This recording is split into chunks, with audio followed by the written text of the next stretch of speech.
Hello दोस्तों, refix India के YouTube channel पे आपका फिर से स्वागत है। तो दोस्तों, आज की वीडियो में देखेंगे कि पैनल के अंदर हाफ पिक्चर आती है, किस तरीके से हम उसको रिपेयर करते हैं। कई बार पैनल की कॉफ जल जाती है, कॉफ जलने की वजह से इस तरीके की दिक्कतें हमारे को ज़्यादातर देखने को मिलती है। तो अभी मेरे पास क्या है, एक LG का पैनल है जो कि 22 इंची का है और इसके अंदर जो प्रॉब्लम है, इसकी कॉफ जली हुई थी। तो मैं आपको दिखा देता हूँ पहले इसकी कॉफ की क्या कंडीशन है। तो यहाँ पे आप ये देख सकते हैं, इसकी जो कॉफ है यहाँ पे जली हुई थी। तो इसको हमने क्या है, कटिंग करके इसकी कॉफ की जो कटिंग करने के बाद स्पार्किंग तो इसकी चली गई है, लेकिन क्या है, इसकी सभी वोल्टेज ओके होने के बाद भी ये पैनल पिक्चर नहीं दे रहा है। तो इसको मैं सबसे पहले आपको दिखा देता हूँ कि इसके अंदर जो प्रॉब्लम थी, पहले जब इसकी कॉफ जली हुई थी तो इसके अंदर कोई भी वोल्टेज इसके अंदर नहीं बन रही थी।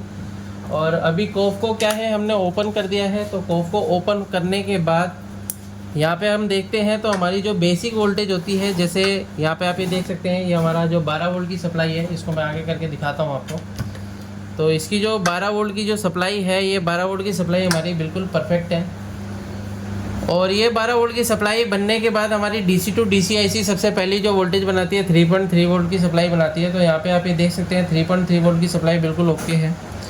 3.3 वोल्ट बनने के बाद जो है हमारी AVDD वोल्ट की सप्लाई बनती है। तो अगर हम AVDD वोल्ट अगर हम चेक करेंगे तो यहाँ पे आप ये देख सकते हैं 14 वोल्ट की सप्लाई जो कि AVDD है, बिल्कुल परफेक्ट तरीके से बन रही है। AVDD के बाद VGH और VGL अगर हम चेक करते हैं तो यहाँ पे आप ये देखेंगे हमारा जो VGH है वो 26 वोल्ट है, यानी कि वो भी ओके है। और जो इसका VGL वोल्टेज है, तो यहाँ पे आप ये देखेंगे इसका VGL -4 वोल्ट 5 वोल्ट के अराउंड यहाँ पे वोल्टेज है, जो कि बिल्कुल ओके है। अभी क्या है कि ये सभी वोल्टेज ओके होने के बावजूद भी आप यहाँ पे देख सकते हैं कि हमारे जो पैनल की क्या कंडीशन है। हाफ पिक्चर इसकी इस तरीके से आ रही है और हाफ यहाँ पे आप ये देख सकते हैं किस तरीके से देखने को मिल रही है। तो इस कंडीशन में क्या है कि हमारे को सारी वोल्टेज चेक करनी है, क्योंकि कई बार कई सारे टेक्नीशियन क्या काम करते हैं कि इसकी खाली बेसिक वोल्टेज चेक करने के बाद इसकी अदर वोल्टेज चेक नहीं करते। जैसे कि क्या है, DC टू DC IC का काम अपना हो चुका है, यानी कि इसने जो VGH VGL AVDD वोल्टेज तो सारी बना दी है, लेकिन ये वोल्टेज कहीं ना कहीं जाती है और काम करना स्टार्ट करती है। तो यहाँ पे देखेंगे तो इसके अंदर 2 IC और लगी हुई है। यहाँ पे आप ये देखेंगे तो एक टीकॉन IC है और एक हमारे पास रोम IC है। तो टीकॉन IC और रोम IC को भी वोल्टेज जो मिलती है वो 3.3 वोल्ट की सप्लाई यहीं से मिलती है। तो अगर हम यहाँ पे देखेंगे तो इसके अंदर हम पिन नंबर 8 पे अगर हम देखते हैं तो यहाँ पे हमारे को जो वोल्टेज देखने को मिल रही है 174 मिली वोल्ट के अराउंड यहाँ पे वोल्टेज हमारे को देखने को मिल रहा है। यानी कि यहाँ पे जो वोल्टेज हमारे को मिलना चाहिए, जो 3.3 वोल्ट की सप्लाई मिलनी चाहिए, जो कि यहाँ पे हमारे को बहुत ही कम वोल्टेज देखने को मिल रहा है। अब जाहिर सी बात है कि यहाँ पे वोल्टेज कम है तो आगे भी वोल्टेज इसके अंदर नहीं जा रही है, जिसकी वजह से क्या है कि हमारा पैनल इस तरीके की कंडीशन हमारे को शो कर रहा है। तो सबसे पहले हमारे को ये चीज़ देखनी है कि यहाँ पे जो वोल्टेज आ रही है वो कौन से ट्रैक से आ रही है या कौन से कंपोनेंट से आ रही है। तो उसकी हम कंटिन्यूटी चेक करेंगे। तो चलिए मैं आपको दिखाता हूँ कंटिन्यूटी किस तरीके से चेक करनी है। जब भी आप कंटिन्यूटी चेक करते हैं तो सप्लाई आपको बंद कर देनी है पैनल के अंदर, और इसको हम क्या है, मल्टीमीटर को सेट करते हैं कंटिन्यूटी पॉइंट पर। कंटिन्यूटी पॉइंट पर चेक करने के बाद जब हम यहाँ पे कंटिन्यूटी चेक करेंगे तो हम यहाँ पे पिन नंबर 8 पे रख लेते हैं। और दूसरा अगर हम यहाँ पे देखेंगे तो यहाँ पे हमारे को एक 3.3 वोल्ट देखने को मिल रहा है, जो कि आप यहाँ पे देखेंगे तो 3.3 वोल्ट की सप्लाई, यानी कि 3.3 वोल्ट का जो ट्रैक है वो बिल्कुल ओके है। तो कई बार क्या होता है दोस्तों कि यहाँ पे जब हमारी कॉफ जलती है, जलने के बाद यहाँ पे स्पार्किंग होती है, जिसकी वजह से क्या होता है, वोल्टेज हमारी बैक होती है, जिसकी वजह से हमारे कई बार ट्रैक भी बर्न हो जाता है इंटरनल, या फिर कोई भी रेजिस्टेंस हमारा ओपन हो जाता है, तब भी इस तरीके की दिक्कत हमारे को देखने को मिलती है। अभी हम यहाँ पे देखेंगे तो हमारे को यहाँ पे 3.3 वोल्ट के पॉइंट पर हमारे को एक कंटिन्यूटी दे रहा है। तो अभी हम यहाँ पे 3.3 वोल्ट के पॉइंट पर चेक करेंगे तो हमारे को जो वोल्टेज मिलना चाहिए, यहाँ पे 3.3 वोल्ट की सप्लाई मिलनी चाहिए, क्योंकि 3.3 वोल्ट जब यहाँ से आएगा तभी हमारे इस रोम IC के ऊपर जाएगा। तो यहाँ पे अगर मैं वोल्टेज चेक करता हूँ तो यहाँ पे तो वोल्टेज हमारे को 3.3 वोल्ट मिल रहा है, लेकिन यहाँ पे 3.3 वोल्ट की सप्लाई हमारे को नहीं मिल रही है। तो इस कंडीशन में क्या है कि हम यहाँ पे एक जंपर के द्वारा 3.3 वोल्ट की सप्लाई देकर चेक करेंगे कि क्या कंडीशन हमारी रहती है। और जंपर देने के बाद हमारे को यहाँ पे भी वोल्टेज 3.3 मिलनी चाहिए। तो जंपर मैंने यहाँ पे ले रखा है छोटा सा, यहाँ पे आप ये देख सकते हैं मेरे पास छोटा सा जंपर है।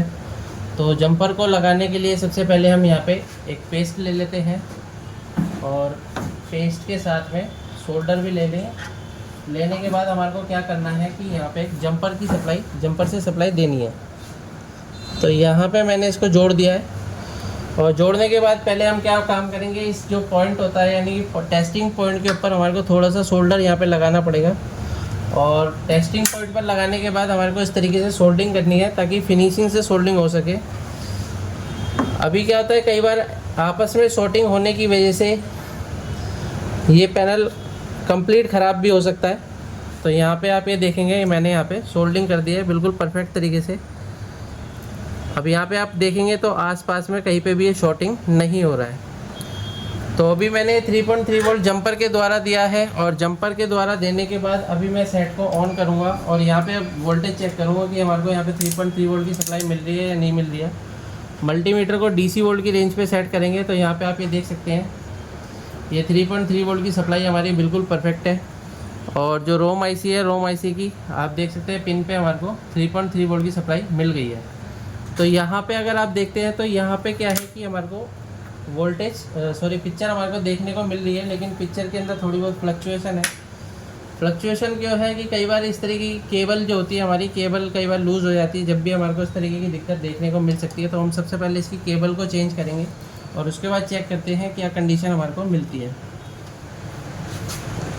तो यहाँ पे आप ये देख सकते हैं मैंने इसकी जो केबल है उसको चेंज कर दिया है, और केबल चेंज करने के बाद अभी मैं यहाँ पे सप्लाई दे रहा हूँ।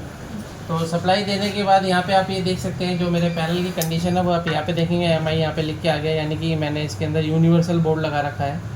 तो अभी आप यहाँ पे देख सकते हैं इसके अंदर नो पिक्चर भी लिख के आएगा। तो हमारा जो पैनल है बिल्कुल फर्स्ट क्लास तरीके से ऑन हो चुका है। यहाँ पे आप ये देख सकते हैं, ये देखिए नो सिग्नल इसके अंदर आ चुका है, यानी पैनल बिल्कुल फर्स्ट क्लास तरीके से ये चल रहा है। इस तरीके से आप किसी भी पैनल को आसानी से रिपेयर कर सकते हैं।